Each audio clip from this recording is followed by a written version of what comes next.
Welcome to the Safeguarding Podcast. In each episode, we'll discuss a different safeguarding topic with a range of expert speakers. Please be aware some of this content is sensitive and listener discretion is advised.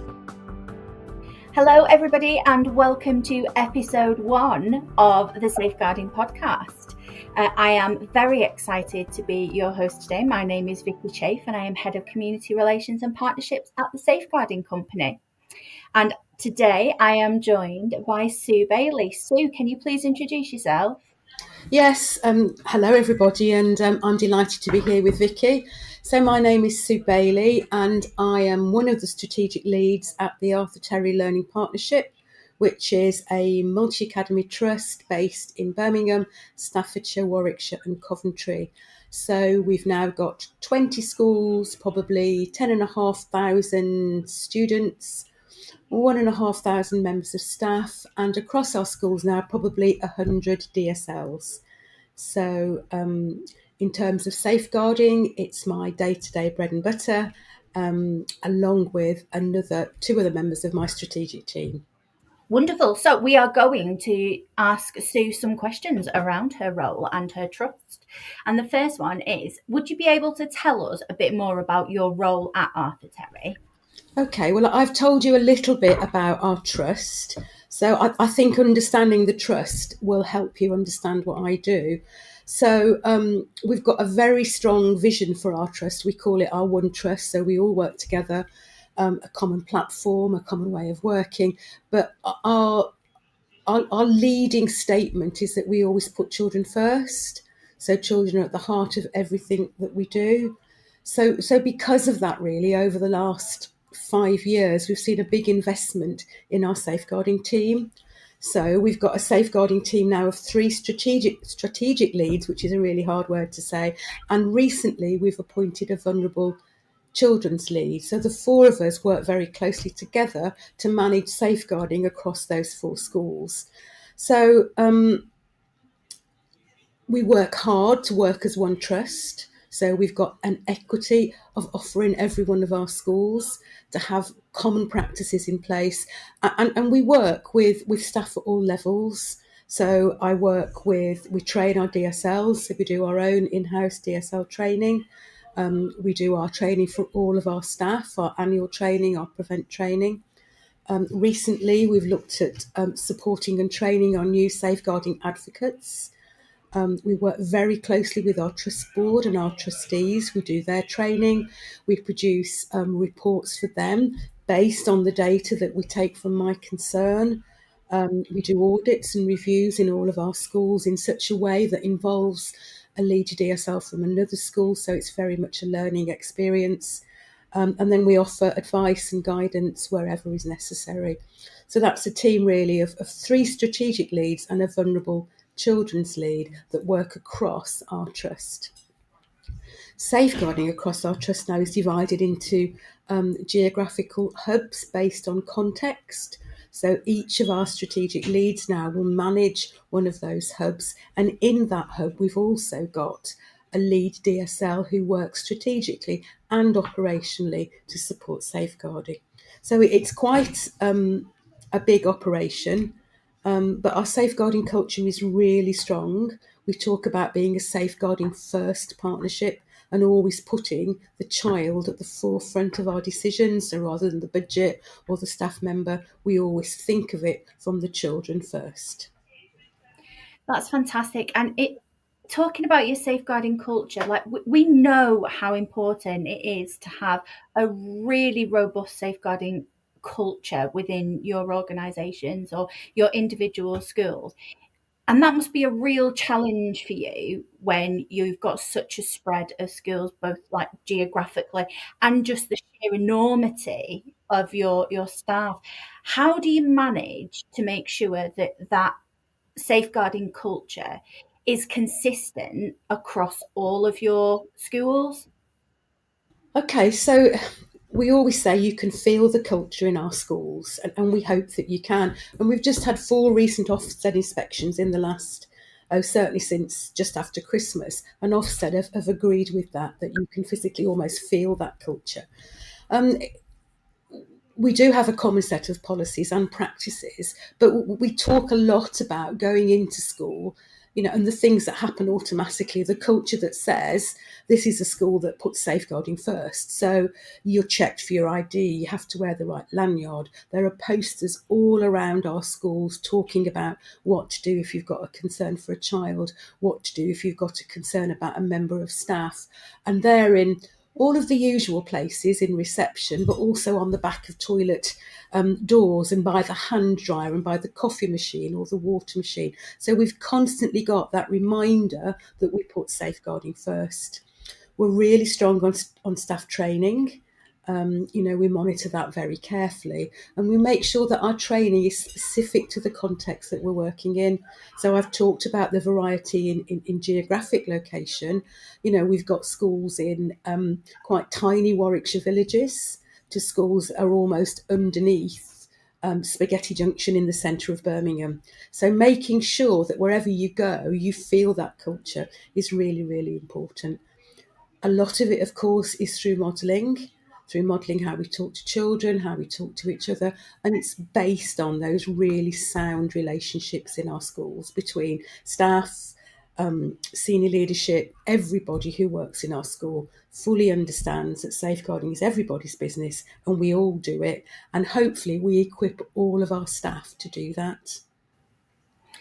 That's fantastic. And I know how much you believe in proactive safeguarding. And that all feeds into the culture as well, doesn't it? It isn't just about your staff, it's about the children as well, and making sure that the learning that they receive is part of that culture, and making sure that they can safeguard themselves as well. Absolutely. So in that sense, our safeguarding curriculum is really important.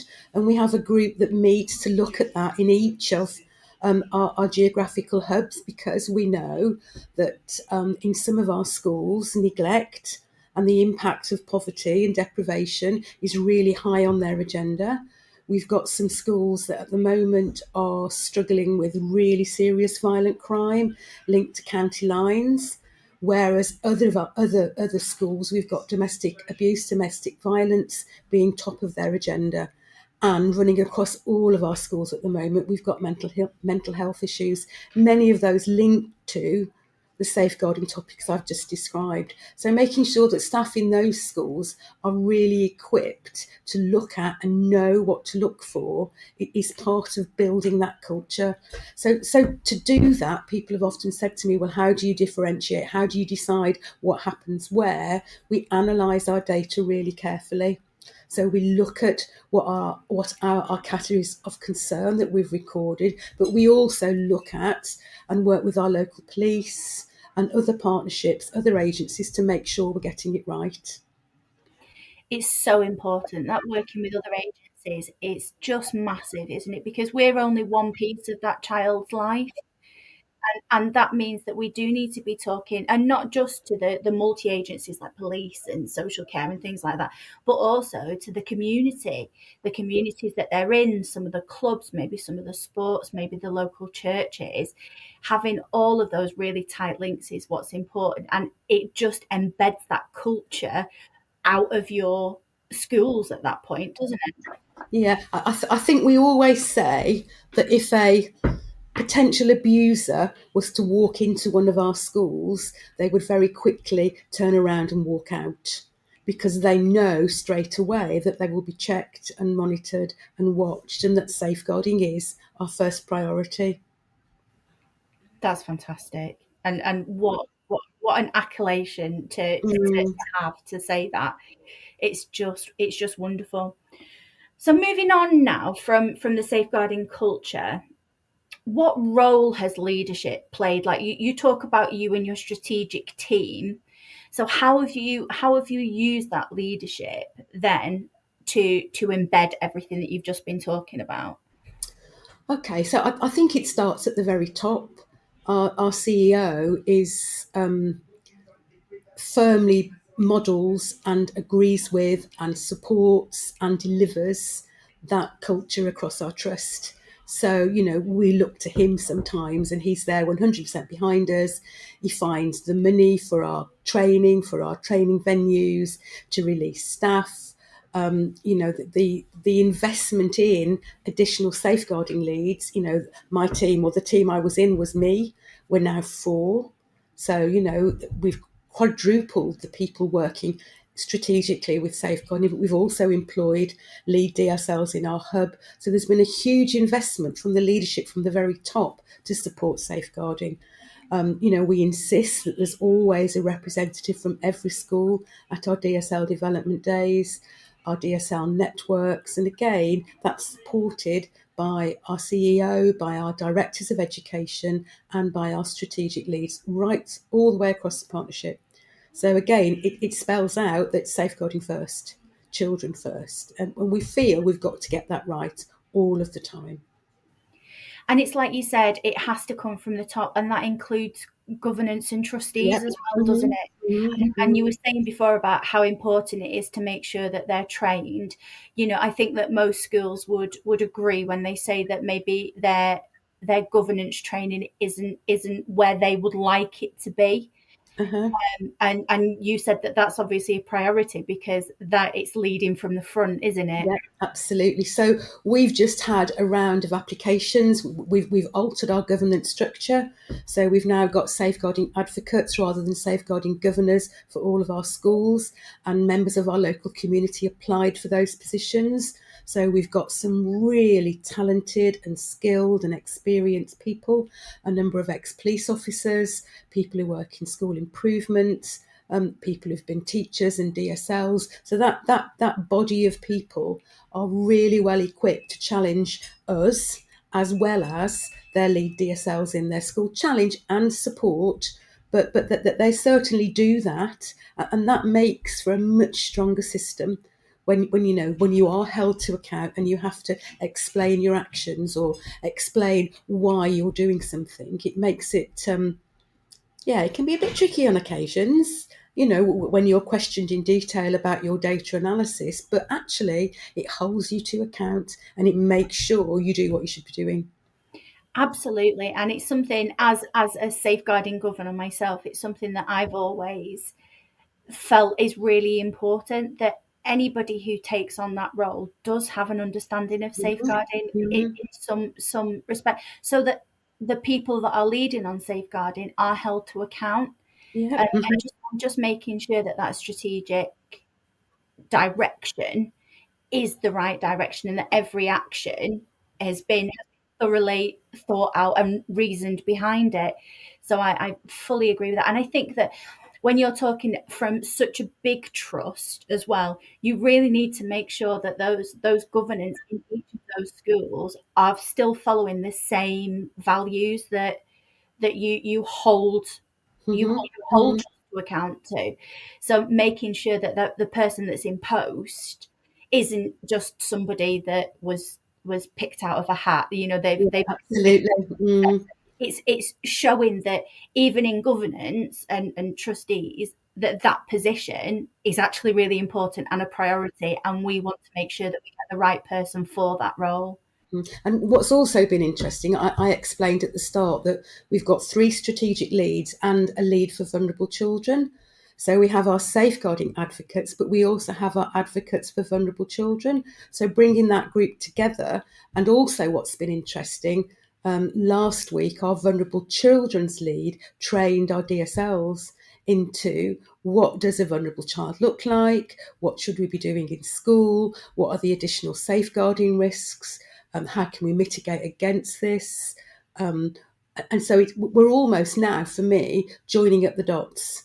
So it's a much tighter, more holistic view of the children in our schools and their safeguarding needs. That's incredible. Absolutely incredible. So for you, what was the importance of growing your strategic team? So you said up until this year, there was just you, and now you've grown to two more essentially of your Mhm. role, and then the vulnerable children's lead. What was so important that central strategic team grew? So obviously there was a capacity issue, because when I started out as a strategic lead, there were 7 or 8 schools in our partnership, and we're now up to 20. But it's enabled us to be far more flexible. We can offer cover all week for all of our schools, but we've also now got some real in-depth expertise in that team. So one of the other strategic leads has worked in multi-academy trusts before, so she has a real understanding of how a MAT works and how we can do those really in-depth safeguarding audits into particular aspects of safeguarding. One of our other strategic leads is was a current police officer working in child protection, so working in exploitation, working in serious violent crime. So that's brought a huge new dimension to our work, particularly in terms of recording and reporting, in how important it is to write down the right things when we record on My Concern. And then our vulnerable children's lead is a social worker, so she's got a social care background. So again, we often look now through either the lens of a police officer or a social worker on the case that we're discussing. And so we've got our 2 education heads and other real experts and real areas of expertise and knowledge and skills looking at that particular case. So for me, it's been absolutely amazing to be able to look at it like that. And of course, between the 4 of us, we can bounce ideas off each other. We've all got our own networks, our own contacts, people that we can turn to, whether that's, a voluntary agency or a local group, or somebody within social care or the police that can help us out. So it really has added not just capacity, but the ability to really support our children and do those really in-depth reviews into what's happening. And it's like you were saying before, is that it's made safeguarding a priority, because that speaks volumes to all of the schools that are within your trust, that we're investing in safeguarding to make sure that there is capacity to ensure that you all get what you need to get and the support that you need to get, because each one of your children is just as important to us as any other. Absolutely. And of course, across our trust, we've got lots of children who are still really quite hidden, and we know that this sort of post-COVID recovery is going to take a lot longer, and we've still got children who actually haven't as yet had the confidence or the courage to step forward and ask for help, or families that haven't done that. But having that much bigger team means that when they do that, we've got the capacity to take them on and support them. Do you know, it's so funny that you should be talking about post-COVID. I was talking to some of our teachers yesterday, actually, and we were talking about our year 5 children. And you don't realise that those year 5 children have missed out on so much due to COVID. They didn't take the phonics screenings, they didn't do the Key Stage 1 SATs. So now it's coming to the preparation for the year 6 SATs. They've had no experience of what assessments look like, statutory assessments. So their mental health is really, really struggling, Yeah, which is obviously all linked. And people that aren't in education don't understand that we're still having these ongoing issues post yeah. COVID. We don't feel like it's just gone now. I had a very similar conversation last week, perhaps a week before, about children in year 2, because I think nationally there's a spike in children in year 2 and poor behaviour. So, children in year 2 who are being suspended from school. And that's really scary when they're only, 7, 8. Yeah. And again, if I look at some of our older children, they've really suffered. So, I think it will be a while before we can say we've put that behind us and we've moved on. Absolutely. And some of the secondary teachers that I've been talking to, they would very much say that the year 8s Yeah, are have a absolutely. real struggle when it comes to behaviour. And that's because of everything that they've missed as well, isn't it? Yeah. And they're incredibly immature in the way that they present themselves. And of course, of late, we've had so much disruption, what with, strikes, COVID, snow days. General illnesses as well. Everybody's been so poorly Mm. over Christmas because we had all the strep, didn't we, that was We going did. through schools. We've had a chicken pox. Don't know whether you had it there, but certainly up here we had a chicken pox was just everywhere. So lots of children have had lots of illnesses as well. So it's just on and on, isn't it? So our attendance is something that we need to work on. Yeah. You know, it's nationally, but, you know, across our partnership, we've got a real focus now on trying to raise attendance, particularly for those really vulnerable children. Absolutely. And our final question, I can't believe Gosh. this has gone through. What is your onboarding process that you follow? So when a new school joins your Okay. trust, how do you onboard them for your safeguarding culture point of view? Okay, so we're very fortunate. We've got a brand new school that's being built at the moment, joining us in September in Wow. Lichfield.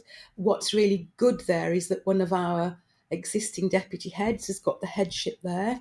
So that head is already embedded in our culture and our practices. So what we would probably do, even before they joined us, would be to go and do a safeguarding audit, talk about what we can do to help them, how we can support. So we'll do all the centralised policies, centralised training. We'll come in and talk to staff. We'll look at how their culture, what it feels like in their schools, and then we'll do monitoring visits. And then one of the team will be attached to them to support them. We have a common set of systems that we use. So all of our schools are My Concern schools, which helps because then you can analyse your data. We use Smoothwall, which links to My Concern, and we all use Bromcom. So it all starts to feel very similar.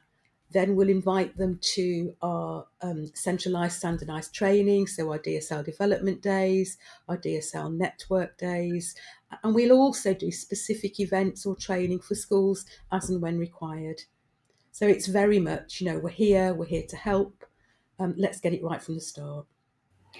And how supportive that must feel to a school that's joining a trust, especially if they've never been in a trust before. Yeah, I hope so. Yeah. And we'll also give them, you know, a phone number that they can ring almost at any time if they've got an issue, which a lot of people said is, or just another group of DSLs or another group of head teachers that they can pick the phone up to and say, oh, what do you think about this? You know, have I got this right? Or what's your take on this situation? And from a supervision point of view, that's fantastic, because something that I've always championed is that just because a concern or a situation that's arisen in your school, even though it might feel unique to you, I guarantee that there will be a school somewhere that has already dealt with that and have been through the other side and can give you so much more advice and support. So having those people to call upon, it's just for your own well-being. It's just incredible. And how much better are those early help models going to be? Yeah. You can talk to other schools that have already done something around that. And particularly having that expert voice from the police and the expert voice from social care, it really does help to know that you've got somebody that you can just share your thoughts with and offload if necessary, have a quick rant and rage at, you know. Absolutely. Sue, thank you so much for joining us on our podcast. It's been an absolute joy to talk to you. Well, thank you for asking me along. You're very welcome. And thank you very much, everybody, for listening. And I shall see you on the next one. See you all soon. Thank you. Thank you for listening to the Safeguarding Podcast. For resources and more information about our safeguarding solutions, please visit thesafeguardingcompany.com. And don't forget, if you've enjoyed this episode, subscribe and feel free to rate us using whichever podcast provider you use.